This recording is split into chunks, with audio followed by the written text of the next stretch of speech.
What's going on, everybody? Appreciate y'all tuning to the channel today here at 323 Fabrication. Buick Roadmaster, that's what we're doing today. Still working on this old girl. Look at this. Whoop! Trunk opens. That was fun. Had to squeeze in here. Factory spare. It's actually super solid, but I'll show y'all that in a minute. Plan now, so we need to service the car, change the oil, service the transmission, delete the heater system, just loop it back to the water pump so that we don't have all these leaks we've got and we can keep cooling in it. Let me think. Brakes. We have a factory master cylinder. I'm deleting that power junk that was up under the hood, that big old weird looking fender mounted booster thing. I am going to work on getting the drums off of it and see what all we're going to need. And then I don't know if y'all watch DD Speed Shop out of Canada. Danny, great folks. I've been watching him for a while, and he's really big on rockauto.com for some of this old stuff. And I've already been to the parts house, and some of the junk I can't get local. I did get a set of plug wires for the car, and it does run, believe it or not. It runs really well. So if y'all haven't seen it, go back and watch the last video. It's worth a watch. We almost lit the car on fire. Well, we did light it on fire, but we didn't actually burn it down, so that was good. But that being said, let's jump into this thing and make some progress. I can't wait to tool around this cool old car.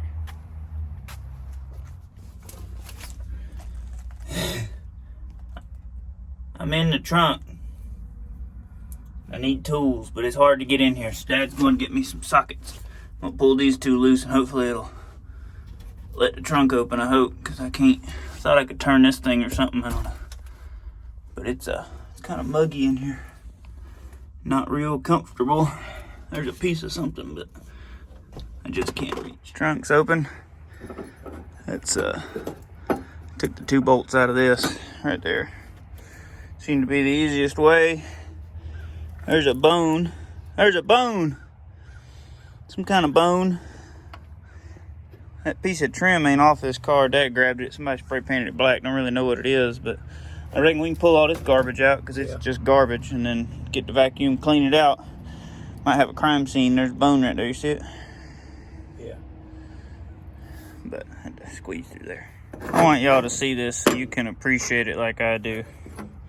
I just finagled that out of there so it wouldn't latch when we shut it again. But look at the track on this car. There's a little tiny hole right there. But I mean, for the most part, it's super solid. Don't even need to replace the weather stripping. Look at the trunk floor. We got a tiny hole there, kind of some pitting going on, but there is a hole. That's still full of mud. We've pulled a pile of it out, clogged the vacuum up, got to let it dry.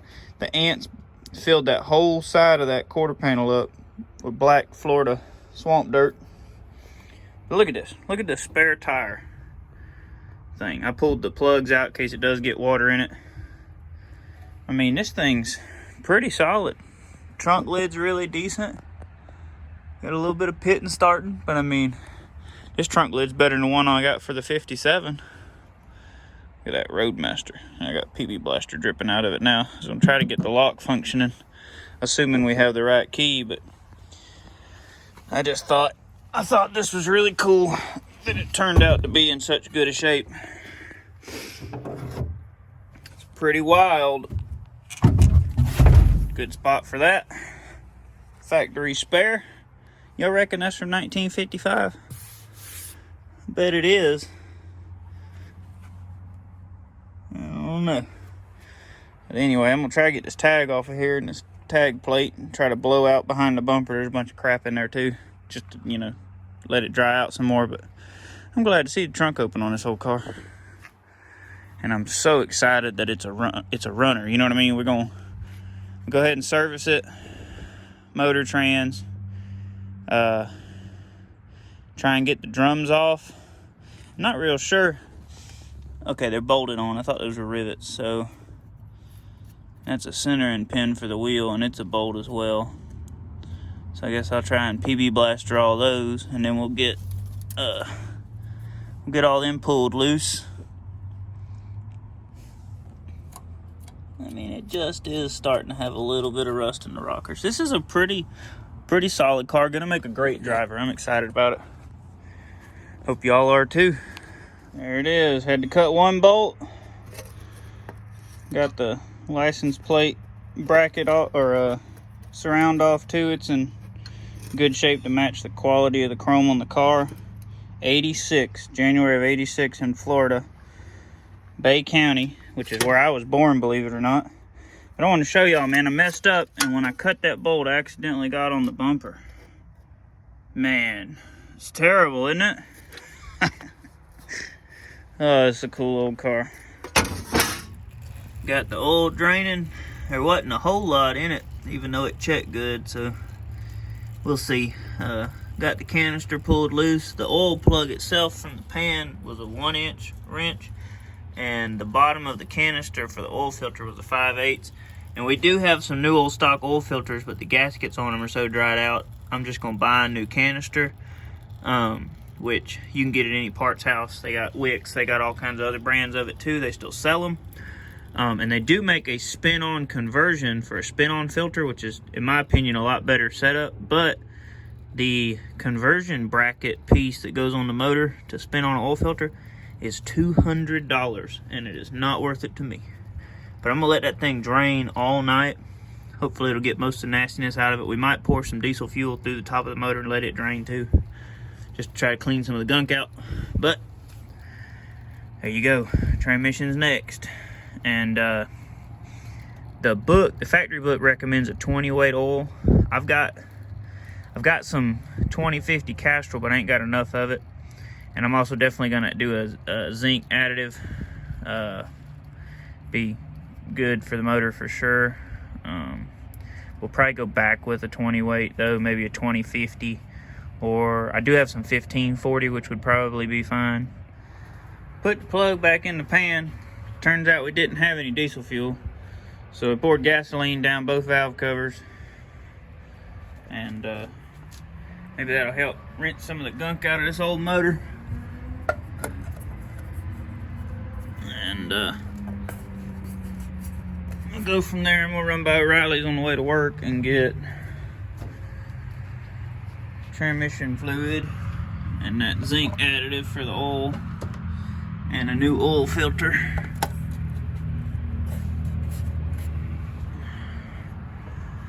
Might go ahead and crack the pan on the transmission, let it start draining. Drain the transmission fluid right now. It's actually pretty clean, and you're not gonna believe it. Back then, engineers cared about mechanics. But I am gonna pull the trans pan, and there's like a filter in there that I think is reusable. You just clean it like a screen, so I will pull that, clean that. And that looks like a drain plug for the converter right up there. I don't know. Don't think I'm gonna do that though. But we're gonna leave the gasoline sitting in the motor and drain it out tomorrow when I get here, and then replace the filter and fill it back up with oil. Brakes. This is the only drum on the car that evidently is still factory, which is kind of strange to me, but you know, who knows? Maybe it really doesn't have a zillion miles on it. I guess, you know, that could be debatable. I haven't actually paid attention to the brake pedal to see how much wears on it. But that being said, these front drums come off. You got to pull the wheel bearings, you know, the castle nut, cotter pin, all that stuff, and they come off. And that's a good idea anyway. We should probably repack our bearings before we do a whole bunch of cruising, which, you know, we're a little ways from that. But been looking. Parts aren't too terribly expensive. Gonna do all 3 rubber brake lines, all 4 wheel cylinders, shoes, maybe. Haven't ordered anything yet. Battery cables, another set of plugs. Rock Auto's a whole lot cheaper than our local parts houses. And I'm really trying to stay cheap on this car. The tires are probably going to be the expensive part, unfortunately. Tires are outrageous now. But that being said, let's get this thing tore apart and see what it's going to take.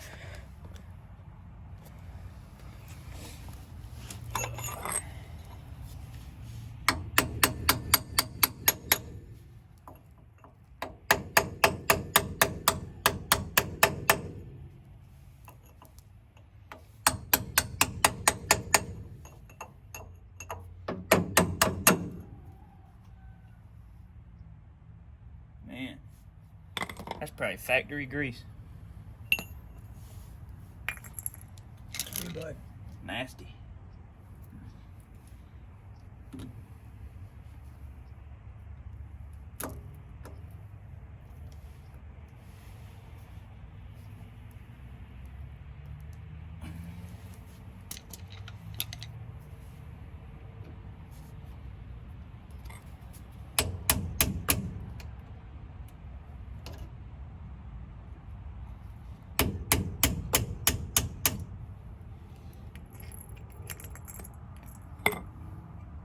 Nasty, nasty, nasty. That's probably bigger than a 1-inch, ain't it? Well, we got one size fits all.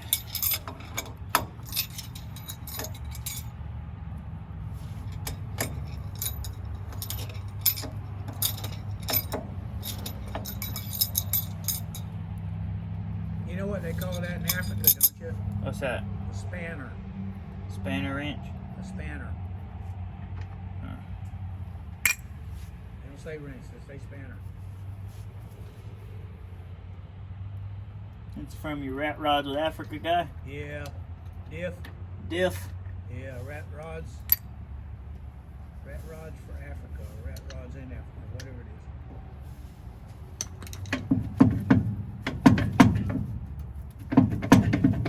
is. Hey, don't snatch the car off the jack stand. I'm not. I'm gonna leave that in there.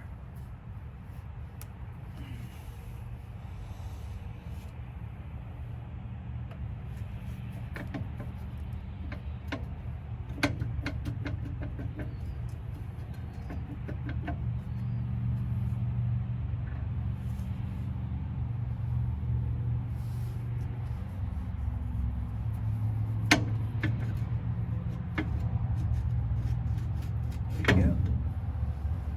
Golly. Old ball bearing roller bearings. Sure is. You see, can you see how nasty that grease is from over there? Golly. All needs to be washed and re-greased. Yeah, oh yeah. Dude, I don't know if we need to put brakes on this thing. You might not, bud. I mean, there's a 1/4 inch of shoe left on here. And the inside of the drum, other than a tiny bit of surface rust, it ain't even got a lip. Like, you know, like a wear lip on it. Yeah, well that's good because that saves you buying drums. Yeah. Look at how nasty that grease is. But look at them shoes. Bunch of life left in them dudes. Clean it up. The drum's got a little grooving in it, but it doesn't have a lip war in it. Got a little surface rust. Nasty grease. Big old roller bearings. But pretty cool. Well, Those shoes aren't even rusted. no. That's rust. But peeling off the outside of the drum.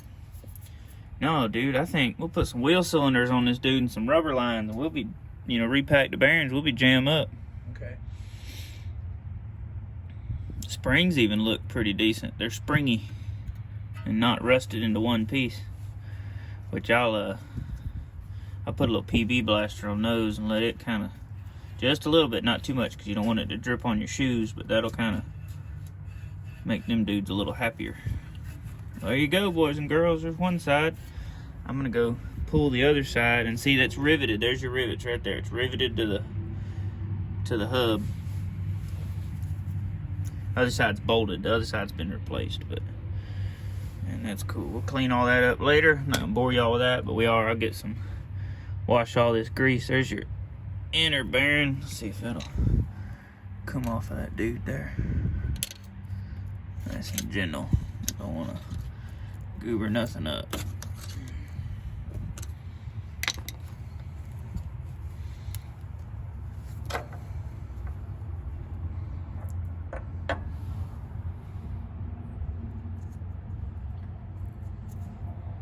I might go ahead and order wheel seals. Yeah, I'm gonna order wheel seals. Those are old paper seals on that steel seal, but the inside piece is paper, kind of like a Velcro gasket or whatever. It's not It's not a rubber, I don't believe. We'll replace those, they're cheap. They're actually on sale in Rock Auto.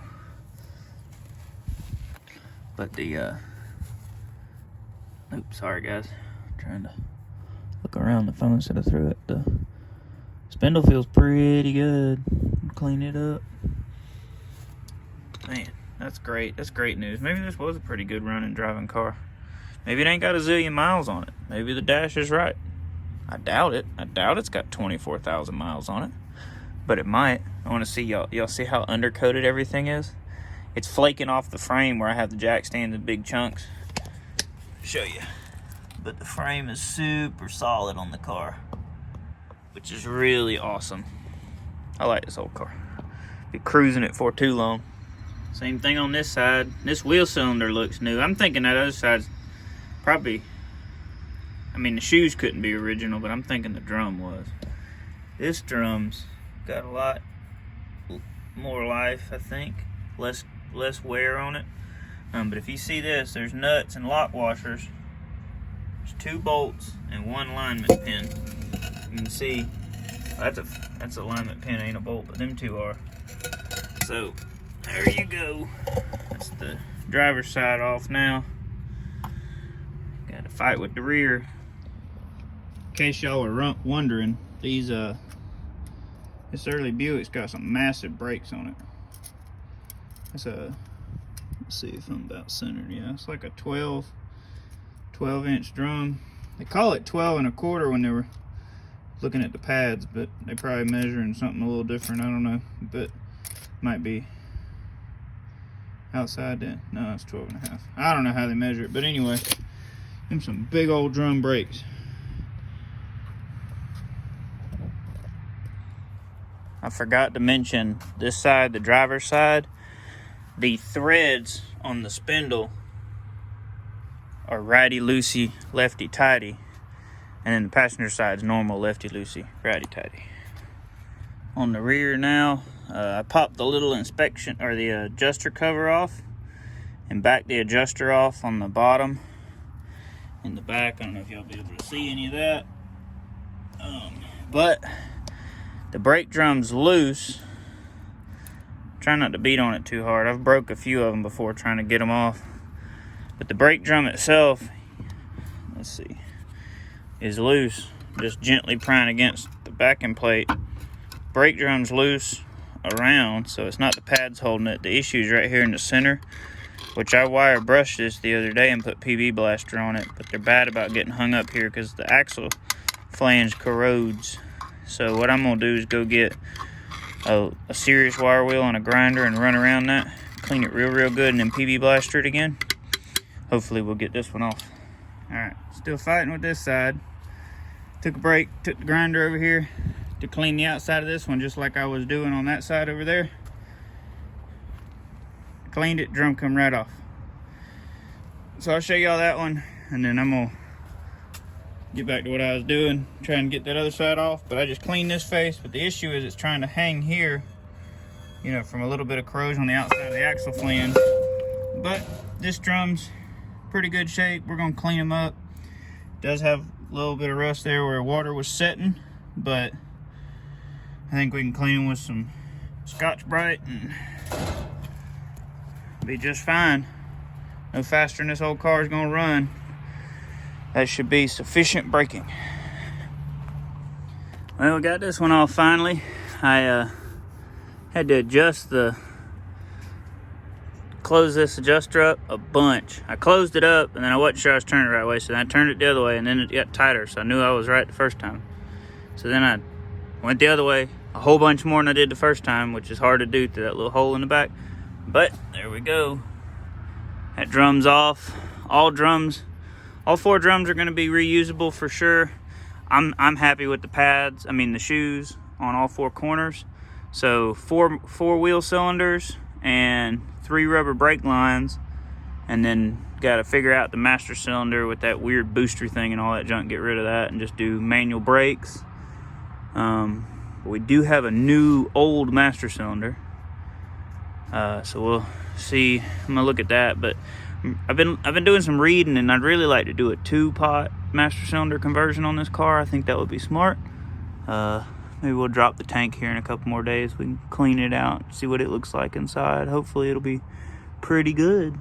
But here you go, guys. It's getting dark. I gotta go to work soon. There's your transmission fluid. It's still red, but it's a little milky looking. Earl's nice and dirty. I don't think there was enough of either one of them actually in the car. Probably not gonna drain the converter. I think it's gonna be all right. But I ordered wheel cylinders and everything from Rock Auto, and got a transmission pan gasket coming. So once all that shows up, I'll drop the pan, we'll clean it out, clean the screen is the way the service manual described it. So it's not a replaceable filter, it's some kind of just reusable screen deal. There you go, that's kind of where we're at on this, waiting on parts. I have not had a chance to go by Road Mart and get the tires pulled from the wheels so we can paint them, but we were talking about it, trying to decide. I was just going to respray them gloss black and do like porta wall, fake white walls, heat the springs up, lower the car. But we talked about repainting the roof white, and Dad suggested painting the wheels white if we do that, and then running poverty caps. And I'm a huge fan of poverty caps, so not real sure on that yet. I'm still trying to decide, but probably be a pretty good look. All right, if y'all saw the video with the car running, it had a terrible coolant leak at the back. Let's see, it's like that. And these are obviously rusted completely off. There's supposed to be 2 of them. Coolant feeds in here, transmission fluid feeds the top of it. And this is the trans cooler. I'm gonna see if I can get another factory one. If I cannot, then, or they're really expensive, I'm just gonna use a regular traditional plate and fin trans cooler, mount it behind the grill, and run rubber lines from these 2 feed lines all the way up there. So that will fix that problem, because it's got to have a trans cooler. We can't bypass it like a heater core.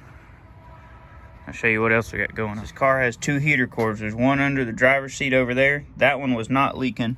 And then there's one up inside the corner of the firewall cowl over there. At least one. There might be 2. So the coolant line, your return goes in the bottom of your radiator, and it was feeding. So it feeds out that side of the water pump, goes under the floor, feeds the one under the driver's seat, comes across, feeds up into there, comes out of there, feeds into another one, which y'all can't see, back there in the side, and then it comes out the bottom of that one down there. And so all I did was took it loose. Well, y'all can't see it. Let me get under the car and I'll show you. All I did was took it loose, put a 5/8 hose coupling in there, reused the same clamp, same hose, so that bypassed that one. Because as far as I know, the only heater core leaking was one of those 2 up there, so that's totally deleted. The one in the floor is still hooked up, and then you can see right there is where it was feeding the trans cooler. So now I'm gonna do some research on that. If I can get a factory replacement, just because it's so much easier, as long as it's not an arm and a leg, it'll be good. And then, but look at the frame on this car. So it's got a perimeter frame and it's got an X frame. It's got a torque tube. This thing's crazy. Way overbuilt. But it's awesome. And then, you can't see it, but the exhaust connects up there, and there's a huge hole on the driver's side, on the other side of the oil pan over there, and that's where our super loud tick was coming from.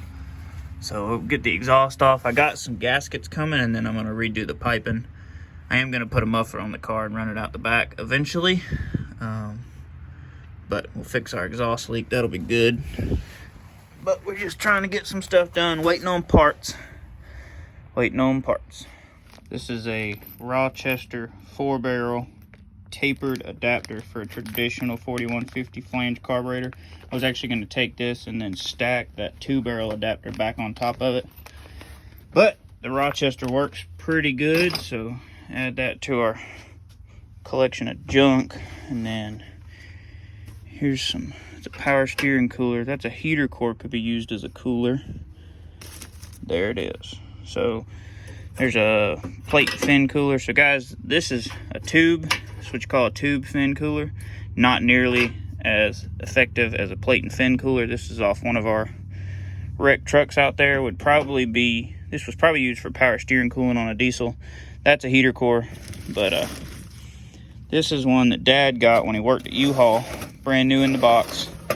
And now it's a tube and fin cooler, but it's huge, so it'll probably be good enough for the Buick. But we're gonna go aftermarket trans cooler because I'm not paying $400 for a factory one. That is outrageous, especially when you got to consider they don't work that good. It was not very big. It was about the size of a, I don't know, 3x5 notepad.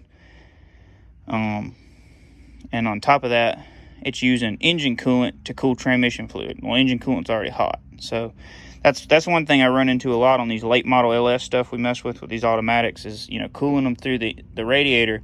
Your radiator's running 210, so hot day in the middle of summer, beating on it, you're looking at 235 to 250 for trans temp, and that is way too hot. So I run a TrueCool 40K plate and fin cooler on all of my late model stuff. So, but this should do just fine. So when Dad worked at U-Haul, see, this is Draw Type brand. That thing, that's a big old cooler. That should be great. Way better than what the factory was. And he bought it back in probably 94, 5, 6, something like that. So it was probably like 15 bucks. Where today it would be 115 bucks. But pretty cool. I'd say that should be sufficient. I might mount it under the car. I gotta do some looking at that. But way better than $400 for a junk factory one. There you go. Told y'all it had a hole in it.